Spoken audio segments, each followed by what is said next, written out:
Son incriminated his own mother, and she was imprisoned for a crime she didn't commit.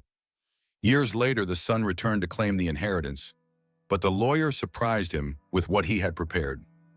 The dawn seeped through the cracks of the old curtains in Susan's house, a small, modest home, but full of history. Every corner seemed to tell a story of sacrifice and love.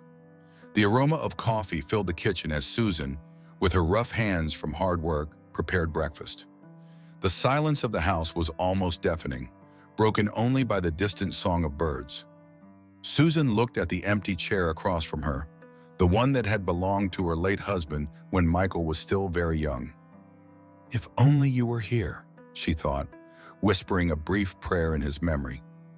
Michael, now a teenager, came down the stairs quickly, glancing sideways at his mother. The distance between them was felt in each of his movements. He was no longer the sweet child who once ran into her arms. Now his eyes, instead of shining, reflected disdain and frustration. He sat across from his mother without saying a word and began to eat indifferently. "Did you sleep well, son?" Susan asked with a gentle smile, trying to break the ice. Michael looked up for a second but didn't respond, just a brief glance as he continued eating, lost in his thoughts. Susan watched him with concern. She knew that something had changed in him since he started hanging out with his school friends, those who came from wealthy families. He had begun to show signs of resentment. The poverty in which they lived seemed an embarrassment to him, and he was distancing himself more and more from her. Susan tried to understand him, but she couldn't help feeling the pain that came with that silent separation. Michael remembered how his classmates mocked him at school for not having the latest model phone or brand name clothes. Each comment, each look of superiority he received, accumulated in his mind like a stone in his soul. Meanwhile, he saw his mother striving every day, working long hours in the small shop they had. But for him, that wasn't enough. His mind was fixed on a different future, one where he didn't have to worry about making ends meet, one where he had everything he desired without effort. "Tomorrow I have an important presentation at school. I need some money to buy decent clothes. I can't go dressed like this," Michael said abruptly, interrupting his mother's thoughts. Susan looked at him gently, but also with the sadness of knowing she couldn't give him what he wanted. Money was tight, the bills kept piling up, and although she worked until she was exhausted, she could barely stay afloat. "Michael, you know how things are, but I'll see if I can ask for an advance at the shop," Susan replied with a heavy heart. Michael scoffed, clearly frustrated by her response. To him, his mother didn't understand what it was like to live in the real world, one where appearance was everything. In his mind, his life would always be stuck if he kept depending on the little that Susan could offer him. "You don't get it, Mom. It's always the same. We're always short on money. I'm tired of living like this," Michael burst out, standing up from the table with a bang that made the dishes tremble. Susan remained silent, feeling a stab in her heart with each word. It wasn't the first time she'd heard those reproaches, but each time it hurt more. "Son, I know it's not easy, but I'm doing everything I can. What's important is not what we have, but who we are. Money doesn't define a person," she tried to explain calmly. Michael rolled his eyes. His mother's words, full of values he no longer shared, only irritated him more. To him, they were empty words, things poor people said to justify their situation. He couldn't understand why his mother, who had worked all her life, was still trapped in that poverty he despised. "That's what you always say, but what's the use of being a good person if we keep living in this old house without a cent?" he retorted harshly before grabbing his backpack and heading to the door. "I'm going to be late." Susan watched as her son left the house without looking at her, without saying goodbye. She sighed deeply, looking at the closed door as if expecting that at any moment Michael would come running back as he used to as a child to hug her. But she knew those days were gone. There was something in him that was darkening, something Susan didn't understand, but that filled her with a dull fear. As Michael walked through the neighborhood toward school, his mind kept spinning around ideas of ambition and success. He thought of his friends, of the luxury cars their parents drove, of the big modern houses they lived in. He deserved something like that, he repeated constantly with bitterness. He was convinced that not only could his mother not give him that lifestyle, but that she was the one keeping him trapped in that poverty. He was beginning to hate her for it, for not understanding his desires, for not giving him what he felt he deserved. That afternoon after classes, Michael met up with some of his friends at a luxurious downtown cafe. They talked about parties, trips, and expensive clothes, while he tried to fit into their conversations. But every word that came out of their mouths reminded him how different his life was. It was then that one of his friends, Andrew, made a comment that sparked something in Michael. "You know, Michael, if I had an inheritance like yours, I wouldn't be sitting here. My life would be very different," Andrew said with a half-joking tone. Michael looked up, intrigued. "Inheritance?" he asked. "Yeah, that property your mother has. I know it's not much, but if you knew how to use it, you could do something big with it," Andrew replied. Michael had never thought of the small property his mother cared for as a source of power. But those words planted a seed in his mind. Maybe, just maybe, if he could get rid of his mother and take control, he could start building the life he'd always wanted. The seed of betrayal had been planted, and Michael began to imagine a future where Susan, his mother, wasn't there to stop him. Weeks passed, and the distance between Michael and his mother only grew. Every conversation was colder, every gesture more distant. Michael, consumed by his ambitions and frustrations, barely spent time at home, avoiding his mother whenever he could. He increasingly took refuge in his new social circle, a group of young people living on the edge, seeking quick and easy money, no matter the price. Not one night, while he was with Andrew and his friends at a bar, the conversation took an unexpected turn. Amidst laughter and carefree comments, one of the friends, Stephen, mentioned an idea that immediately caught Michael's attention. "I have a proposal, guys. My cousin and I have been thinking about doing something productive, if you know what I mean," Stephen said with a malicious smile, his eyes shining with a mix of adrenaline and danger. Michael, who had been looking at his phone, looked up, intrigued. "What kind of productive?" he asked, trying to sound casual, although his interest was starting to awaken inside him. Stephen leaned forward, lowering his voice. "There's a house on the outskirts, a mansion. The owners went on a trip for a few weeks. If we play our cards right, we could get in, take what we need, and get out without a trace. We just need a couple more hands, and we could make a lot of money." Michael felt adrenaline starting to run through his veins. Stephen's words hooked him. He could imagine himself coming out of that heist with a good haul, maybe enough to start building the life he so craved. It was a tempting, though dangerous opportunity. "And how safe is this?"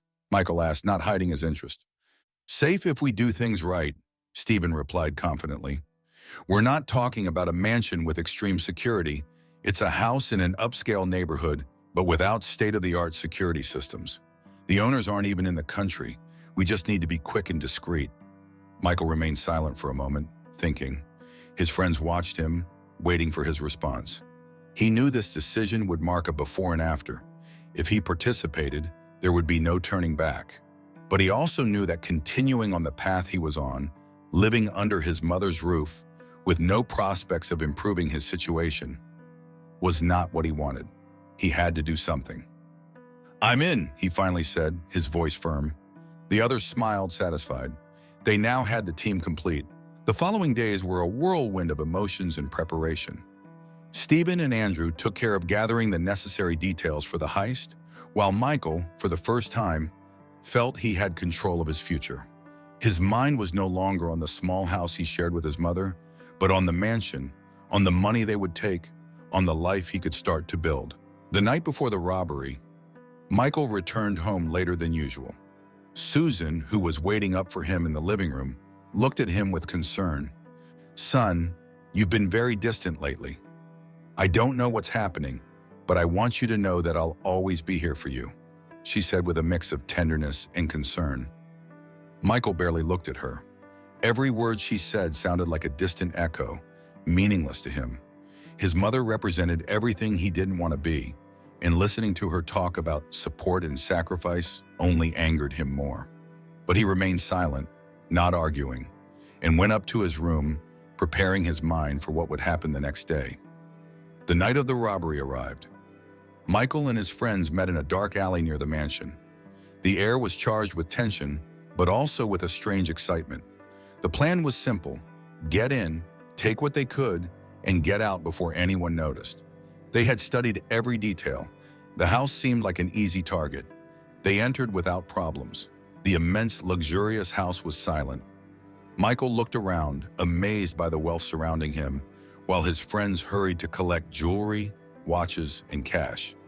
Everything seemed to be going smoothly until suddenly an unexpected noise broke the tranquility. A man appeared in the hallway. It was the mansion's caretaker who, although supposed to be out of the country, had returned due to an unforeseen event. Chaos erupted. In the midst of the confusion, one of Michael's friends, in a desperate act, struck the caretaker on the head with a heavy object. The man fell to the ground unconscious. But it wasn't just a blow.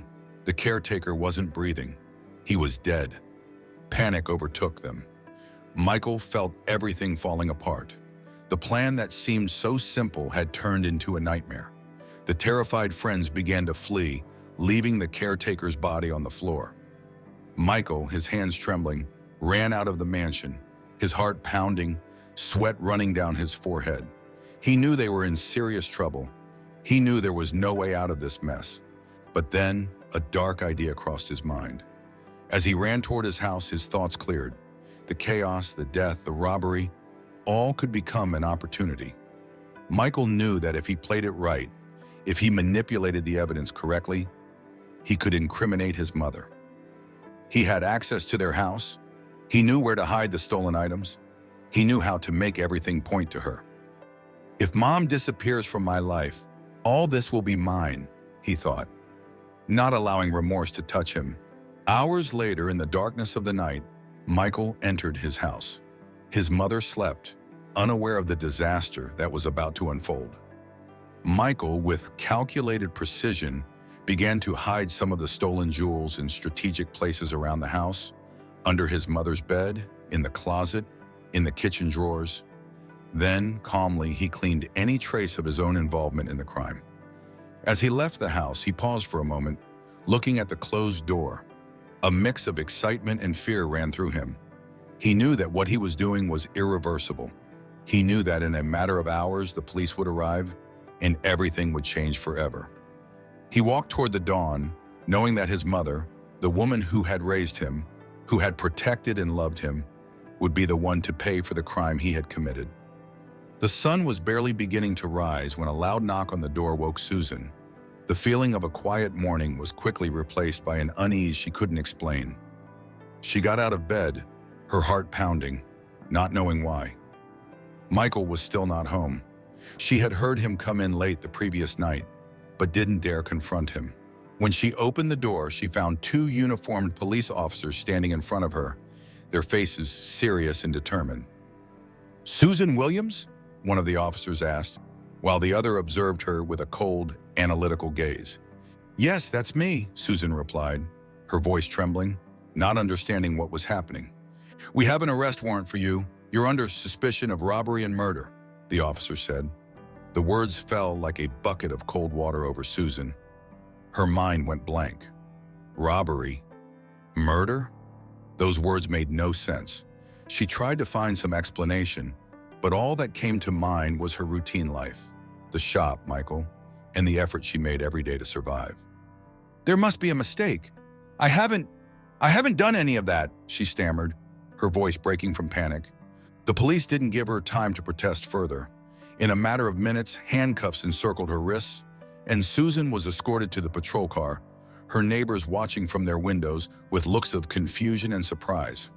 The murmurs of people starting to gather in the street only increased the sense of unreality that enveloped her. As they took her to the car, Susan looked up, desperately searching for Michael. He was all she could think of. Where was he? Did he know what was happening? Could he help clarify this misunderstanding? Hours later at the police station, Susan was interrogated relentlessly. The evidence the officers presented was overwhelming. The jewels found in her house, the fingerprints on the stolen items, all pointed to her involvement in the crime. Susan, desperate, tried to convince them of her innocence. But the more she tried, the more it seemed her words fell on deaf ears. "I don't know anything about that.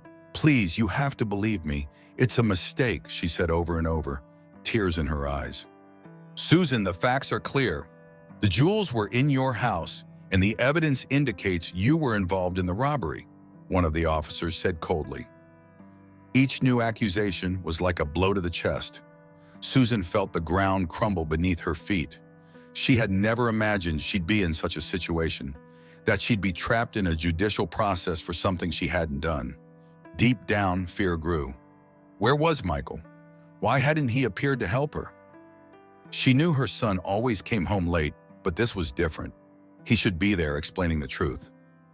"Call my son. He'll tell you this is a mistake," she implored, her voice increasingly broken. Time passed, but Michael didn't appear. Susan couldn't know that, at that precise moment, Michael was watching from afar, hidden in the shadows of his own deceit.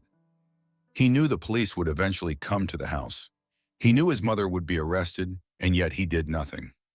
A part of him felt a twinge of guilt, but his ambition smothered it.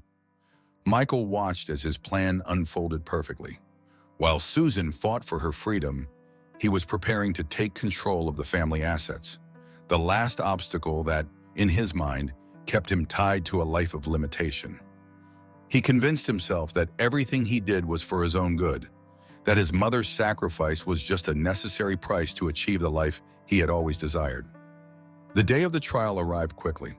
Susan, physically and emotionally exhausted, sat in the courtroom, watching as the case against her unfolded before her eyes.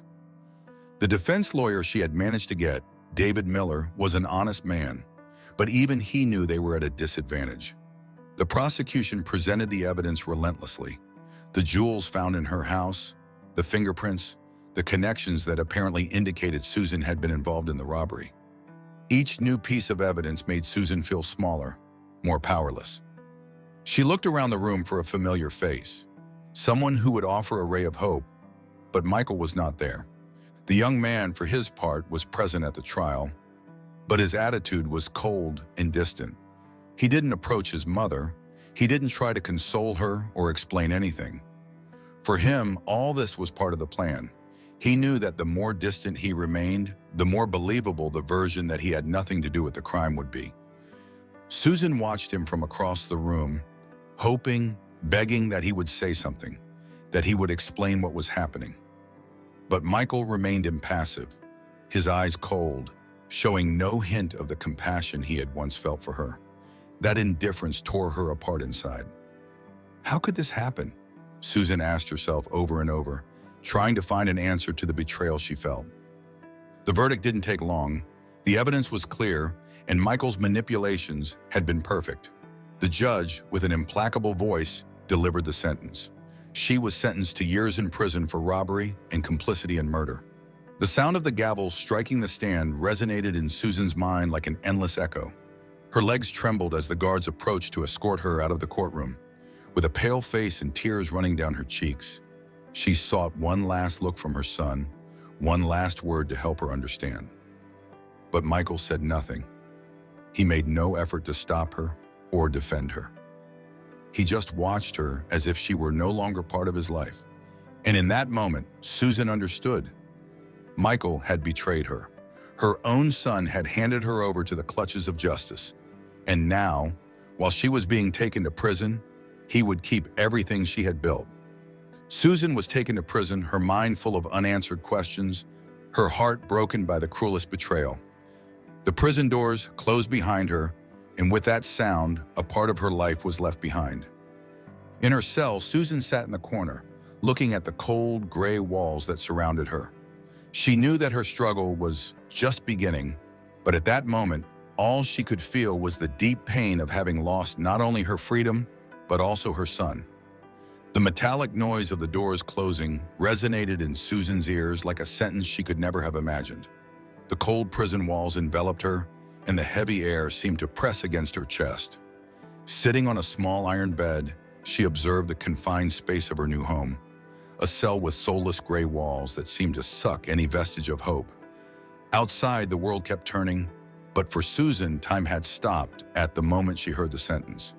Every morning, the sound of keys and the voices of the guards pulled her from her light sleep. The first weeks were torment for Susan. She didn't understand how she had ended up there. The images of the trial, the evidence against her, and above all, Michael's coldness kept replaying in her mind like a nightmare she couldn't wake up from. In her day-to-day life, her life was reduced to surviving, complying with assigned tasks, keeping her head down, and avoiding problems with other inmates. But the greatest battle she fought wasn't against the other prisoners, but against the thoughts that haunted her in every moment of solitude.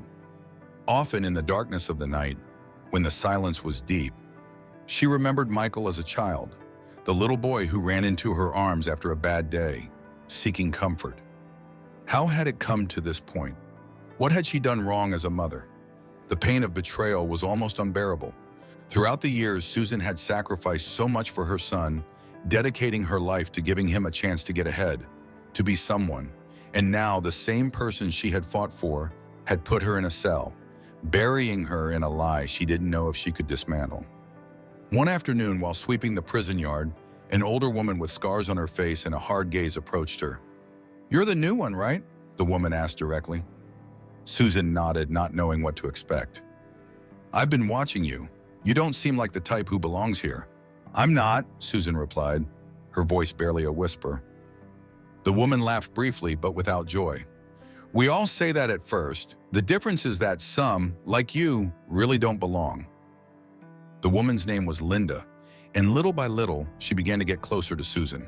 Although life in prison was hard and hierarchies among inmates were often cruel, Linda saw something in Susan that set her apart from the others. Throughout the years, Linda had met many women who had fallen due to mistakes they made or because of others' manipulation. And something in Susan's eyes told her she was innocent. Through their conversations, Susan began to understand that she wasn't the only one who had been a victim of a system that sometimes worked unjustly. Linda told her stories of other prisoners, women who had been convicted of crimes they hadn't committed or who had received disproportionate sentences due to their lack of resources to adequately defend themselves. Those stories resonated in Susan's heart. Although the wound of Michael's betrayal was still fresh, she began to see her situation more clearly. One afternoon, while Susan and Linda rested on a bench in the yard, Linda observed her with curiosity. "And you," Linda asked, "what brought you here?" Susan, who until then had avoided talking about her case, finally decided to share her story. She told Linda everything: how Michael had changed over the years, how his ambition had led him to distance himself from her, and how he had finally betrayed her to incriminate her in a crime she hadn't committed. "I did everything for him, and now here I am," she sobbed, tears accumulating in her eyes. But she held them back. Linda nodded without showing surprise. "You're not the first mother I've seen here because of her own son. The system sometimes doesn't see beyond the evidence. But I'll tell you something. If you want to survive here, you can't give up. Holding on to that pain will only destroy you." Linda's words resonated in Susan.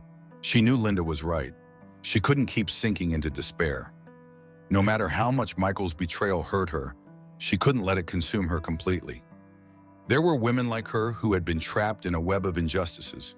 And although at that moment she didn't see a clear way out, she began to feel a spark of fight rekindling inside her. One day, David, Susan's lawyer, came to visit her. It was the first time she'd seen him since the trial, and although he didn't have promising news, his presence reminded Susan that not all was lost. "Susan, I've been reviewing your case, but I'm not going to lie to you. It's going to be difficult," David said with an expression of sincerity. "I don't have much hope." "I know," Susan replied sadly. "My son, he betrayed me. I don't know how I'll be able to overcome this." David leaned forward, speaking in a softer tone. "Susan, not everything is lost. I know this seems impossible, but I've been investigating some of the evidence against you. Some things don't quite add up. I need more time, but I'm convinced there's something more here. I'm not asking you to get your hopes up, just to trust that we'll do everything possible." Susan felt a small spark of hope. It wasn't much, but it was something. Through David, she learned that outside, things weren't going as well for Michael as he'd expected. The success he'd imagined wasn't materializing, and his bad decisions were leading him to the brink of financial collapse. Despite everything, Michael hadn't shown remorse or tried to contact her. That fact devastated her, but also reinforced her conviction that she couldn't give up, not for herself, but for her dignity. Over time, Susan began to interact more with other inmates. She listened to their stories, shared hers, and little by little, that broken but resilient community began to give her strength. She was not only fighting for her freedom, but for the truth, for her name, and for justice for all the women who had been stripped of their dignity. Linda, her new friend, became a source of strength. She taught her how to survive in that hostile environment, but also reminded her that although the system had broken them, they couldn't allow it to steal their spirit. Susan, who at first seemed resigned to her fate, began to show signs of resistance. It wasn't an easy fight. Her love for Michael was still present, and the internal battle between her desire to forgive and her need for justice was a constant torment. Each night before sleeping, she wrote letters she never sent. Letters addressed to Michael where she expressed her pain, her confusion, and her wish that somehow he would reconsider. But those letters never reached his hands, because deep down, Susan knew that the hope of repentance on Michael's part was increasingly remote. Michael had quickly gotten used to the new life he had so longed for. After Susan's conviction, there were no major procedures separating him from taking control of the small family property, as well as the assets and businesses she had left behind. For Michael, it seemed the plan had gone perfectly. With Susan out of his life, he finally had what he'd always wanted: freedom and control. However, what he didn't anticipate was that this apparent victory would begin to crumble almost as quickly as it had come. The first days after Susan's conviction were a mix of euphoria and relief for Michael. He enjoyed the feeling of independence, of finally being in charge, and he began to spend the money now at his disposal without a second thought. He bought designer clothes, threw parties with his friends, and started frequenting exclusive places he had only dreamed of entering before. In his mind, he was building the life he had always desired. But it didn't take long before cracks began to appear. What Michael hadn't considered was that, although his mother had lived modestly, she had managed the family businesses and finances with great care and prudence. Michael, on the other hand, lacked that experience and had the arrogant attitude of someone who believes money is inexhaustible. One afternoon, Michael received a call from one of the managers of the family businesses that Susan had left under his control. At first, Michael ignored the call, but when the messages started piling up, he knew something was wrong. "Mr. Williams, we need to urgently discuss the latest financial reports. The businesses are in a more delicate situation than we anticipated, and some recent decisions are worsening the situation," said one of the messages. Annoyed by the insistence, Michael finally decided to attend the meeting with the managers. As he entered the conference room, his usual air of superiority remained intact, but the worried faces of the employees began to unsettle him. "What's going on?" Michael asked, unable to hide his impatience. One of the managers, an older man who had worked with Susan for years, looked at him seriously. "Mr. Williams, we've noticed that you've been withdrawing large sums of money for personal expenses, which has affected the reserves we maintain to cover the operational costs of the businesses. Additionally, some investment decisions you've made, like purchasing risky stocks, haven't yielded the expected results." Michael frowned, irritated. "That's not a problem. I just need more time for the investments to bear fruit," he replied, unwilling to acknowledge the gravity of the situation. "Sir, if you continue withdrawing money this way, the businesses won't be able to stay afloat. We're nearing the point where we could face bankruptcy, and we don't have sufficient funds to cover the debts," the manager said firmly. The manager's words hit Michael like a bomb. Everything he had built, everything he believed he controlled, was collapsing before his eyes. The bad decisions he had made, trusting that the money would always be there, were leading him to the brink of ruin. Meanwhile, the social circle Michael had cultivated, the friends who once admired him for his success, began to disappear. The parties and luxuries he initially offered became less frequent, and those who surrounded him only for convenience started looking for new opportunities. The calls became less frequent, the invitations stopped coming, and Michael began to notice the loneliness he hadn't perceived before. One night, while walking alone through the streets, remembering the times he felt ashamed of the humble life he shared with his mother, Michael felt a sense of emptiness. He had achieved what he always wanted, but instead of the satisfaction he'd imagined, he only felt a growing despair. He realized he wasn't prepared to handle what he'd taken. His life, which had once been full of expectations of greatness, now seemed to be plummeting. A few days later, Michael received an official notice from one of the creditors of the family businesses. The debt had reached a critical point, and he was informed that if the owed amount wasn't paid, legal actions would be taken. Michael, who had already exhausted much of the available money on personal expenses, had no way to cover the debt. He began desperately seeking a solution, but every door he knocked on was closed. The rich friends who had once accompanied him at his parties didn't answer his calls. The influential people who had been part of his circle avoided him, aware that he no longer had anything to offer them. Michael was alone. The financial collapse wasn't the only thing that crumbled in Michael's life. The tension and pressure began to affect his mental health. Nights became endless, filled with insomnia and anxiety. He woke up in the middle of the night, drenched in sweat, with this image of his mother crossing his mind over and over. No matter how much he tried to justify what he'd done, he couldn't escape the feeling that everything happening was a consequence of his own actions. Remorse began to haunt him, though he wasn't willing to admit it. As his life fell apart, Michael realized that despite having removed his mother from his life, her shadow remained, reminding him of everything he'd done. One afternoon, while walking aimlessly through the city, Michael passed by his mother's shop, the shop where Susan had spent her days working tirelessly. Now it was closed, with windows covered in dust and empty shelves. Michael stopped in front of the entrance, feeling a lump in his throat. The memories of his childhood hit him hard. He remembered the days when his mother taught him to work with humility, the moments when she sacrificed her own well-being to give him a better life. He remembered the times he despised her for not giving him more, for not being what he expected. And now the shop was empty, just like his life. "What have I done?" he murmured to himself, feeling the weight of his guilt for the first time. But the recognition of his failure came too late. The businesses were on the brink of bankruptcy, and debts continued to pile up. The life Michael had tried to build with betrayal and greed was collapsing, and there was no one around to help him. He had betrayed the only person who had truly loved him unconditionally, and in the process had destroyed himself.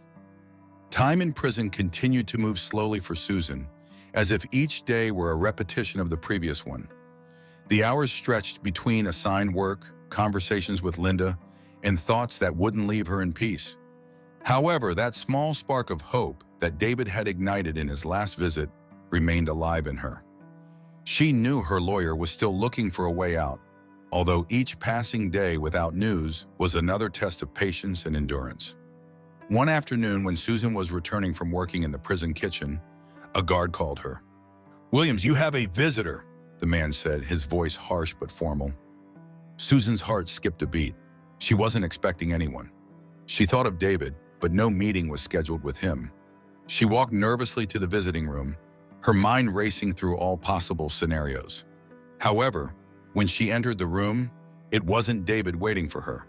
Sitting there was a young woman with a determined look and intense gaze. "Hello, Miss Williams. I'm Emily Johnson," the young woman said, extending a hand over the glass, though both knew they couldn't touch. "I'm a journalist, and I'm here to help you." Susan looked at her skeptically at first, not knowing how to react. She had heard stories of journalists who only wanted to profit from others' misfortunes, but something in Emily's eyes gave her confidence. There was a strength in them, a conviction Susan hadn't seen in a long time. "David, your lawyer, told me about your case," Emily continued. "I've been investigating on my own, and I believe I can help uncover the truth." Susan sat down slowly, her hands trembling. Hearing those words was almost too much for her. After so much time in prison, the mere fact that someone believed in her innocence beyond David was a relief she didn't know if she could bear. "How can you help me?" Susan asked, her voice breaking with contained emotion. Emily settled into her chair and began to explain what she'd been investigating. From the first moment, Emily had felt there was something strange in Susan's case. She had reviewed the trial reports and found several inconsistencies in the evidence presented, things that, when she discussed them with David, both agreed didn't fit. "There are things that don't add up," Emily said, taking out a small notebook. "The evidence was too perfect, so to speak. The stolen items found in your house were too conveniently placed, as if they had been put there on purpose." Susan nodded slowly. Although she had always known she was innocent, hearing someone else, a complete stranger, confirm it in such a rational and logical way made her feel that, for the first time, someone was truly paying attention. "Moreover," Emily continued, "I discovered that some witnesses who testified against you are connected to your son, Michael. One of them, a former friend of your son, has been avoiding answering direct questions since I started investigating." Susan tensed upon hearing Michael's name. Even after everything that had happened, a part of her still hoped he would come to help her, that all this was a misunderstanding. But as Emily spoke, the pieces began to fit together in a way Susan didn't want to admit.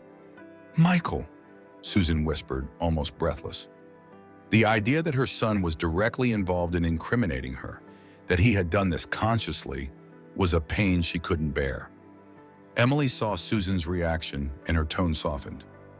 "Miss Williams, I know this is hard to hear, but we need to be realistic if we want to get you out of here. David and I believe that Michael was not only involved in this robbery, but also may have manipulated the evidence to incriminate you." Susan broke down emotionally at that moment. She had known in some deep corner of her heart that Michael had played a crucial role in her downfall, but accepting that it had all been a betrayal planned by her own son left her devastated. Tears began to run down her cheeks, and although she tried to hold them back, she couldn't. "I just wanted him to have a better life," Susan sobbed. "Everything I did was for him, so he wouldn't suffer. How could he do this to me?" Emily, seeing her in that state, allowed Susan to cry in silence for a few moments before speaking again. "I can't imagine the pain you're feeling," she said gently. "But if you want to regain your freedom, we're going to need your strength. We can't let Michael continue with his life as if none of this happened. Not only has he betrayed you, Miss Williams, he has manipulated many people, and he needs to face the consequences." Susan raised her head, slowly wiping away her tears with the sleeves of her prison uniform. She felt her heart was broken, but she also knew Emily was right. She couldn't give up. She couldn't let Michael get away with it, no matter how much it hurt to confront him. Her own life and the justice she deserved depended on her determination to fight. "What can I do?" Susan asked, still with a trembling voice, but with a new spark of resolve in her eyes. Emily smiled slightly, knowing she had touched the crucial point. "We're going to work with David to gather all the necessary evidence. But there's a key person we need, a man named Brian. He was friends with Michael when all this happened, and we know he knows more than he's said so far. If we can get him to talk, we might have the key piece we need to dismantle the entire plan." The following days were a whirlwind of movement for Emily and David. Both worked tirelessly to find Brian and get him to talk. However, Brian wasn't easy to locate. He had distanced himself from Michael after everything that had happened and was living in anonymity, clearly dealing with the guilt of what had occurred. Every lead they followed led them to dead ends, but neither Emily nor David was willing to give up. Meanwhile, in prison, Susan began to feel a new energy within herself. She was no longer so consumed by despair as before. Each day that passed was one day closer to the truth. Although the pain of what her son had done remained devastating, she began to understand that her life wouldn't end in that cell. If there was a chance to get out and clear her name, she had to hold on to it with all her strength. Finally, after weeks of searching, Emily and David managed to find Brian. He lived in a peripheral neighborhood, away from everything, leading a discreet life. When Emily confronted him, Brian was initially reluctant to talk, fearful of the repercussions. But Emily, with her ability to empathize and her firm approach, gradually got Brian to start opening up. What Brian revealed was devastating, but also the key they needed. He confirmed what Emily and David suspected. Michael had manipulated everything from the beginning. He had used the death during the robbery as an opportunity to get rid of his mother and take control of the family assets. Brian, having been under Michael's influence and fearful of what they might do to him, had kept silent. But years of guilt had consumed him, and now he was ready to tell the truth. With Brian's testimony, Emily and David had what they needed to tear down the case that had unjustly incriminated Susan. They returned quickly to David's office, where they began preparing the necessary documents to reopen the case. Although there was still much to do, they knew this was the final blow they needed to bring the truth to light. Meanwhile, in her small cell, Susan felt trapped, not just by the walls that surrounded her, but by the thoughts piling up in her mind like an uncontrollable storm. Emily and David's words had opened a wound that, although it had always been there, now seemed deeper and more painful than ever. She knew that Michael had played a crucial role in her conviction, but accepting that it had all been a betrayal planned by her own son tore her apart inside. The air in the prison was cold and dense that night, and as Susan lay on her iron bed, tears began to run down her face. She had fought so hard for Michael, sacrificing everything she had to give him a better life. She had taught him the values she believed were correct: honesty, hard work, kindness. But at some point, those values had been lost to him. When did Michael change so much? How did he allow ambition and hatred to consume him to the point of destroying me, his own mother? She wondered. The letters she had written to Michael, letters she never sent, piled up in a corner of her cell. Each one was a reflection of her pain, but also of her hope. She had tried with every word she wrote to find some trace of the boy he used to be, the son she loved with all her heart. But with each passing letter, that hope faded a little more. That night, as she tried to fall asleep, a thought assaulted her. If Emily and David's investigation succeeded, not only would her innocence be proven, but Michael's guilt would also be exposed. The idea that her son could be arrested and tried for what he'd done was unbearable. Although he had betrayed her in the most cruel way, he was still her son. How could she face the fact that he would pay for his crimes? The love of a mother she felt for Michael was a bond that couldn't be broken so easily. Although reason told her she should fight for her freedom, that Michael deserved to face the consequences of his actions, her heart couldn't help but feel a deep conflict. How could she condemn the son she had dedicated her life to? How could she allow him to suffer, knowing it would destroy him? It was a battle between her maternal love and the need for justice. The next day, while performing her tasks in the prison, Linda, the inmate who had become her friend and confidant, noticed Susan's unease. She knew something was consuming her. "You're quieter than usual," Linda said, approaching her while they both cleaned the yard.